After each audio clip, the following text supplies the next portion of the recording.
Hey there and welcome back to XCOM. My name is Pete and today we complete another episode of our XCOM Enemy Within Ironman Impossible walkthrough.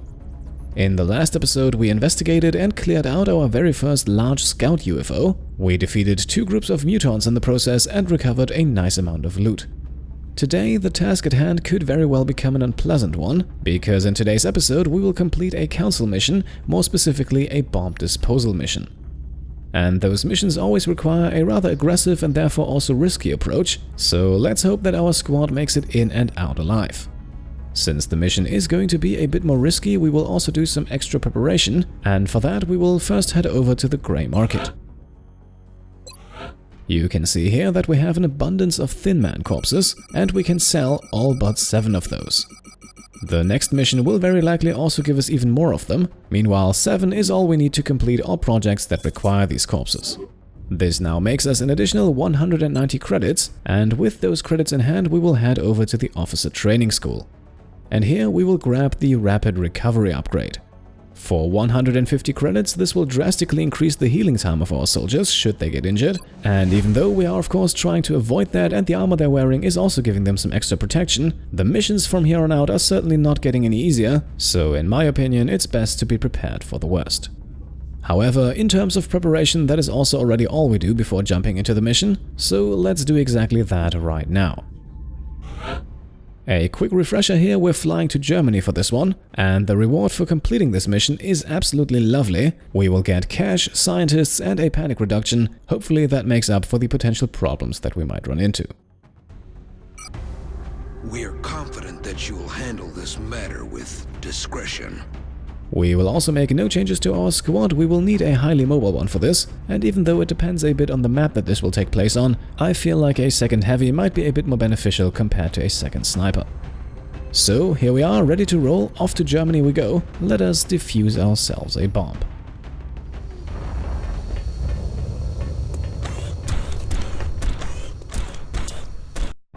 Strike 1. We've detected what looks like a plasma bomb, in a cemetery of all places. If I had to guess, I'd say the aliens intentionally picked the most centralized location they could find. If we don't disarm the weapon before it reaches full power, the surrounding city will be completely wiped out. Our sensor readings indicate that the device is some sort of priming mechanism. The aliens are transferring power from it directly to the bomb itself. Disabling this power node should give you more time to find and disarm the explosive. We have a new objective. Alright, Dr. Shen more or less already explained it to us. Our mission here is to find a bomb and to defuse it, and at the moment we only have 3 turns to do so. However, by deactivating these small nodes that we can find all across the map, we can extend the timer by 1 turn, which makes them a very important tactical element of this mission. At the moment we can see 2 in our immediate vicinity, and the first one is right ahead of us, so let's use Resilience to get over there and deactivate it. Conveniently enough, it also counts as full cover for him. It seems you've bought yourself some time, but you still need to hurry or, well, you know. After moving up, we can now see the faint outlines of 2 more nodes in the shadows ahead of us, slightly over to the left, so we probably want to get over there fairly quickly. Before we do though, let's see if we have any enemies around. These larger stone monuments here seem very well suited to hide some aliens. Alright, we find our first group of hostiles. 3 Thin Men are hanging out on the left side of the mausoleum in the middle of the map, and their location might actually also tell us a bit more, because normally most hostiles on this map are somewhere in the vicinity of the bomb itself, because very logically they are guarding the thing. So it might be that the bomb is also somewhere near that mausoleum. In any case, I think we now have a few good reasons to slowly venture over there. Now ideally, we catch the Thin Man by surprise on the next turn and also eliminate them immediately. On this turn we won't be able to do that because our explosives are not reaching far enough. For that reason we will move Heavy Andrea Cook in half cover behind the gravestone here. That also shows us that we have no surprises to fear from our left flank, and so the rest of the squad can go there as well. Just out of the aliens' range, Emilia can dash into full cover, while Assault Adam Work can take the small half-cover gravestone in the middle, and Heavy Shoji Jang uses his maximum range of movement to get into full cover next to Andrea. Lastly then, Mac Trooper Mahoney will dash right into the middle of the pack to provide everyone with a nice +10 defense bonus, and that wraps up our first turn. Now, the Thin Men haven't moved, and that should present us with an opportunity to get the kill here.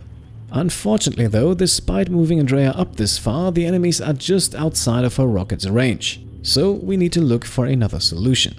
We could simply use Shoji instead, because his rocket has a larger blast radius and is therefore able to hit all 3 Thin Men. It would waste his one and only explosive though. Alternatively, using Resilius's headshot ability, we could also get ourselves a guaranteed kill on one of the 3 Thin Men here. However, that would activate the remaining 2 and very likely scatter them, which might make it much more difficult to take them out. We could also try to sneak up a bit further with everyone, but that might reveal more enemies lurking in the shadows, at which point we might have a bit more on our hands than I'm willing to deal with at the moment. Ultimately, I decided that it would be the best course of action to use Shoji's rocket. We'll have to use it at one point, might as well do it here. Alright, 3 enemies down. The node here is not affected by the explosion, by the way. And these 3 kills just pushed our total kill counter for this playthrough to 151, so we have just unlocked the Welcoming Committee achievement. Another one will be awarded for 500 kills, but as you can imagine, that will take a while. For now though, we can advance with Emilia and deactivate another node. Good work. That'll buy us a little more time, but you still need to find that bomb. This also reveals another one a bit further down the path, so let's keep that in mind while we advance with the rest of the squad. Adam, Andrea and Resilius can all run into full cover behind this very small stone mausoleum here. For now, I don't want anyone to get too close to the main building in the middle of the map, because like I said, I have a bad feeling that the bomb might be somewhere over there, and so we will probably also find more hostiles there. Everyone who can will go on Overwatch now, while Mech Trooper Mahoney will once again provide a small defense bonus, and that brings our second turn to an end. We discover no alien movement, but once again the location of the first group might be an indicator of things to come, so let's take a closer look at that building in the middle of the map here, and we'll do that by throwing our second battle scanner. Alright, looks like that was a very good idea, as we discover not 1 but 2 groups of Thin Men. We have 2 of them right outside of the entrance to the left here, and then a further 3 covering the door on the right. Since the front of the building is also largely destroyed already, they might have a good line of sight, so I think it's a good idea to keep our distance for now. Still, we should be able to advance a little bit closer, and yes indeed, moving Emilia into half cover here does not trigger any hostiles, so let's get ready for another surprise attack in the next round. Heavy Zhang will dash into full cover here, meanwhile Andrea will move a few tiles closer. This should hopefully give her a good angle with the rocket next turn. Assault Adam will stay back a bit so that we can still put him on Overwatch, and lastly Mech Trooper Mahoney will once again move into a position where he provides a defense bonus for most of the squad. After putting everyone on Overwatch, our turn ends, so let's see what the aliens do. As expected, they stay put exactly where they are, so let's get another rocket going. We will focus on the group on the right, because 3 enemies are more than 2, and as you can see here we can just barely land a hit on them, but barely is still good enough, so here we go. With pleasure.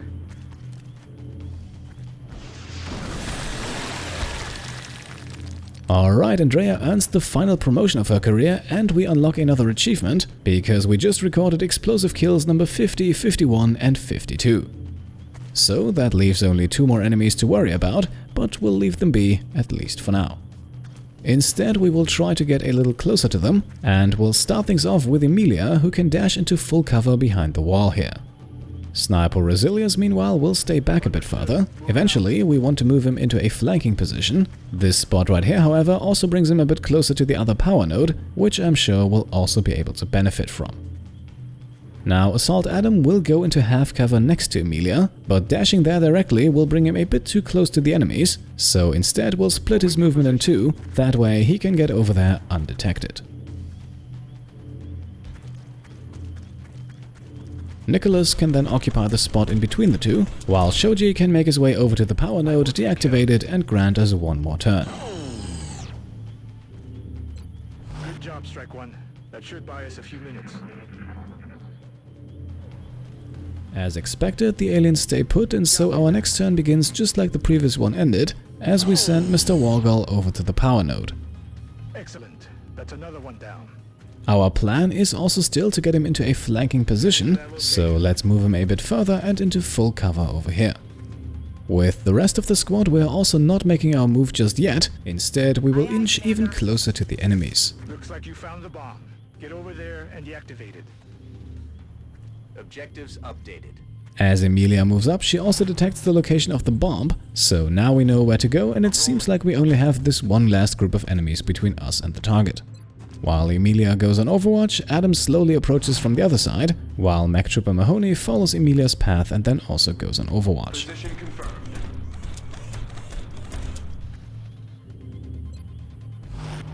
Of course, we want to make sure that our two heavies are not left behind, so by carefully splitting her move up in two, we get Andrea into Adam's old position.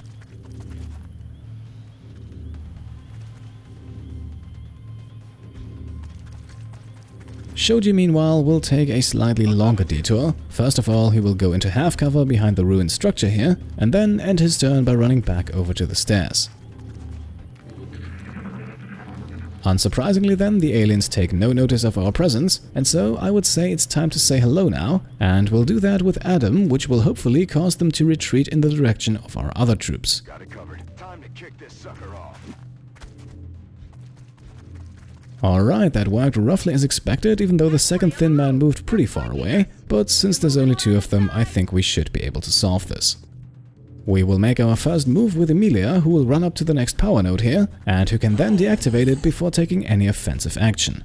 That's 0 energy on that power node, Strike 1.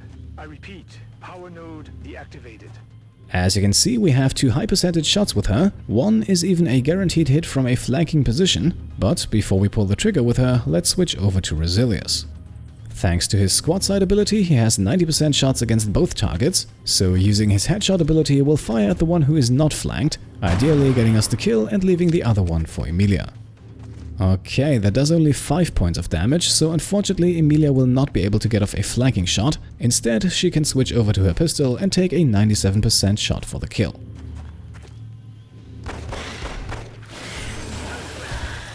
Right, that works, leaving the second thin man for Nicholas Mahoney. We could use the flamethrower for a guaranteed kill here, but that would waste weapon fragments, so let's use the minigun instead.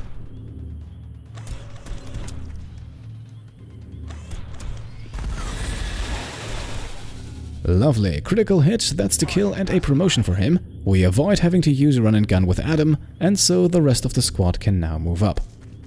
We want to use a few overwatches on this turn just to be sure, so Andrea can move up to the corner here and be on the lookout, while Shoji dashes into half cover to catch up with the rest of the squad. Adam will also stay right where he is and go on pistol overwatch, and that once again concludes our turn. Starting off on the next one, Emilia makes her way over to the bomb, but we are far from ready to defuse it yet. Doing that will cause additional enemies to drop in, and we want to prepare accordingly. And our first small step in that endeavor is to move Adam to the other side of the wall here. Yes, Commander. Time to kick this sucker off. Unfortunately, moving only that one single tile reveals another nest of thin man, but then again, it's probably best we found these two before reinforcements arrive. Still, they now move into cover, and with our current positions, we will very likely not be able to take them out on this turn. One is just at the border of our range of vision, the other one meanwhile has completely moved out of our line of sight, so I would say our best bet here is to take a defensive position. So in a somewhat counterintuitive move, we will use the rest of Adam's turn to move him into half cover and closer to the enemies, before we then send Nicholas over to assist and to grant a +10 defense bonus. Moving on target location. From further in the back, Shoji can then also move up a little closer, but he will remain in full cover and out of range. He is close enough though to feel the effects of Emilia's smoke grenade, which we can now use to give a +40 defense bonus to everyone in the cloud. Combined with half cover, his medal and the support from Nicholas, this now gives Adam a defense rating of 80, so I am fairly confident in his ability to stay out of harm on the next turn. Now, before we let the aliens have their turn, we can take at least one shot. Resilius has a 90% chance to hit, so let's see what he can do. Alright, once again, it's not enough to get the kill, but still, it should make our next turn a little bit easier. Finally then, Andrea will stay right where she is and go on Overwatch, simply because there is a lot of poison still around, and I don't want to expose her to any unnecessary dangers. Now it's the Thin Man's turn, and because we have a mech trooper on Overwatch, the first one here stays put and instead takes a shot at Nicholas. Thanks to the smoke grenade though, that one goes wide, but we still have a second enemy. That one now emerges out of the fog and triggers Mahoney's Overwatch, and despite the distance, Nicholas actually lands a hit for 4 points of damage. Still, the Thin Man is not without options either, as it now goes for the poison spit against Adam. I'm gonna be sick. Commander, we're detecting an energy buildup in the area. That bomb is going to reach full power any minute now. Alright, now the situation is getting a little bit more intense. We only have one more round to defuse the bomb and we still have 2 enemies up and running. Additionally, Adam has just been poisoned and will now lose hit points for at least the next 3 turns. For now, his armor will take the damage, so he won't actually get hurt, but we should still be careful not to expose him too much. Now, for the first Thin Man here who only has 1 hit point left, we have a fairly easy solution, and that is to simply give Rosilius another 90% shot. That one finds its target, but we still have 1 more enemy left. So, let's use Adam here to get some revenge for the poison spit. With run and gun, he can conveniently get over to the next power node and give us 1 more turn. That's another power node down. Before we then use rapid fire with his shotgun, which roughly has a 70% chance to hit at least once. And somewhat unexpectedly, his first shot is already on point, so that removes the threat, and barring any more surprises, we now have a moment to catch our breath. With Andrea, we can already prepare for the reinforcements by moving her over just a few tiles. That should give her a slightly better view of the area ahead. I'm on my way. Mech Trooper Mahoney will take a position at the other corner. Instead of going on Overwatch though, he will first reload his minigun. Now that leaves our left flank a bit open, so let's bring Shoji over there and also put him on Overwatch. With Emilia meanwhile, we could now defuse the bomb on the next turn. However, we're not going to do that. So let's instead dash over to the next power node here, so that we can buy ourselves a bit more time to prepare. We're detecting an energy buildup in the area.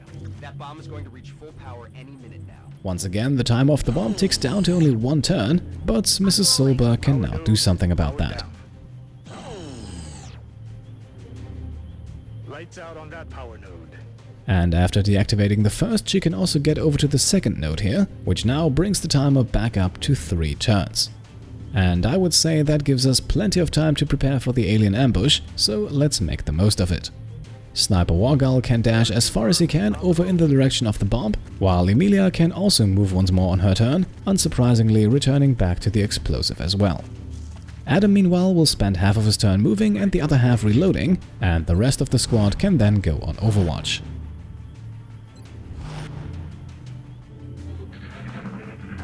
To begin our next turn, Adam loses another hit point to the poison, but Emilia is in range to get over to him and use a medkit to heal. Don't move. You'll be fine. That cures the poison and gets Adam back up to full health, so it's time to move him into a slightly more defensive position as well now. Have cover behind the destroyed statue here, that will have to do. While he goes on Overwatch, Andrea, Nicholas and Shoji all do the same, whereas Rosilius gets himself into cover again and then reloads his sniper rifle. Commander, we're detecting an energy buildup in the area. That bomb is going to reach full power any minute now. And with that, just in time, we have almost everyone in position and with a full magazine, so let's move Shoji over to the bomb, which he will defuse at the end of the turn. Before that happens, however, Emilia can take over his old position, and now it's time to put everyone on Overwatch and then to defuse the bomb.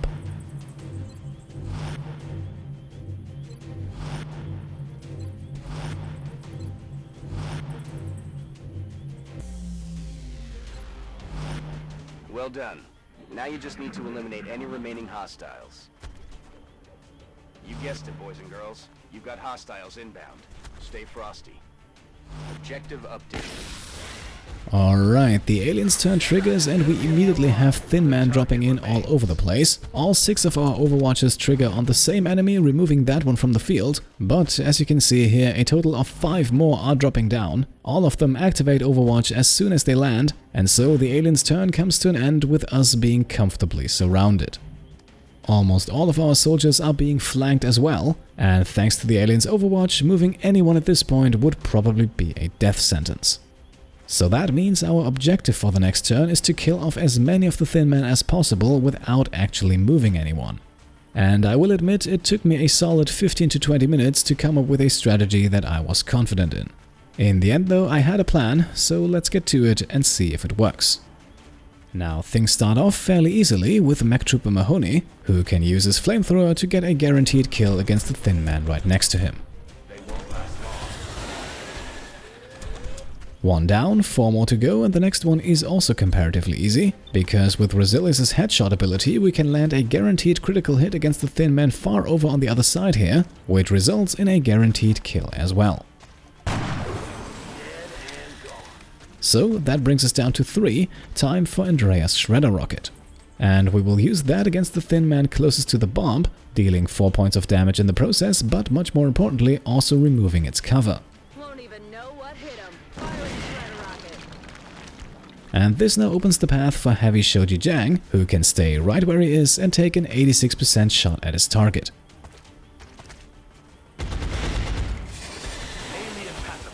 And this results in another kill for us, even though there was a minor risk attached. Still, we are down to 2, and now we have to move. We will use Adam to trigger the overwatches though. That makes the first one a guaranteed miss, while the second one could still do some damage but won't kill him.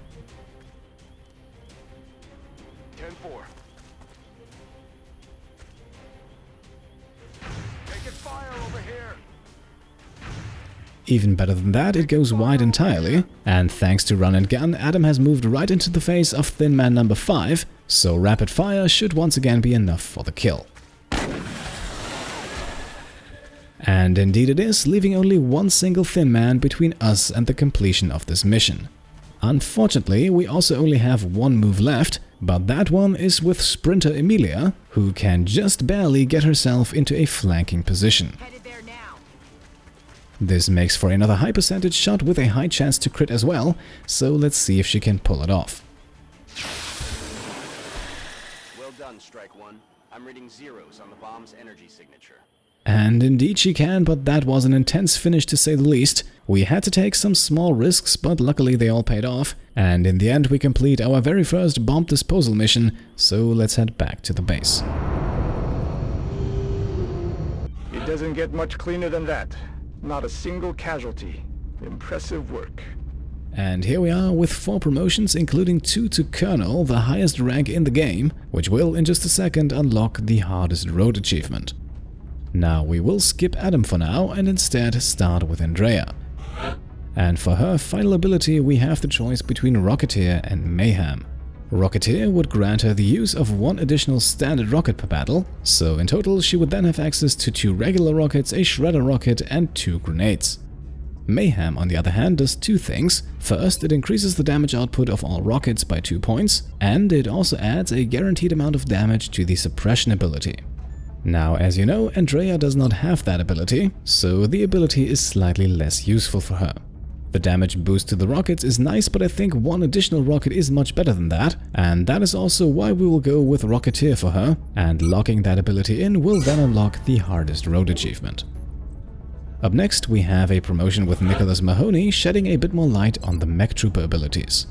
We have the choice here between Advanced Fire Control, which removes the aim penalty from all shots taken from Overwatch, and Automated Threat Assessment, which gives Nicholas a pretty substantial plus 15 defense bonus when on Overwatch.